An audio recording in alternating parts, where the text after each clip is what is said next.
பொறுமையா போ, கீழே போக பொறுமையா பண்ணு, ஒன்னும் பிரச்சனை. அப்ப கீழே வேண்டினா அவுட்டு.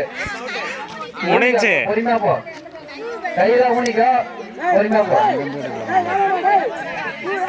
பொறுமையா போ. அவுட் ஆனினா அவுட்டு, அவுட் அவுட் ஆனா வெளியே வந்துருப்பான். அவுட் ஆனா அங்கேயே விட்டு வெளியே வந்து. அவ்வளவுதான். Super super super super super. யாரு பார்க்கலாம், யாரு ஃபர்ஸ்ட்னு பார்க்கலாம். பொறுமையா பண்ணுங்க, ஏன்னா 2 பேர் தாங்க. நீங்க அவசர பட்டு கீழே காலை வச்சிருக்கீங்கன்னா அவுட்டு.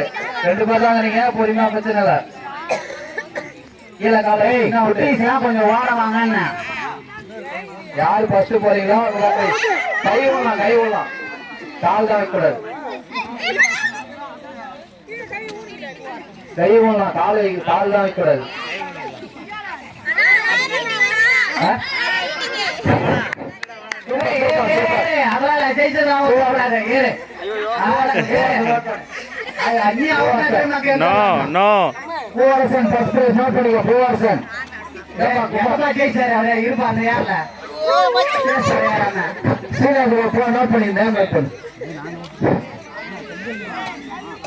செங்கல் ஓட்ட மத்தியா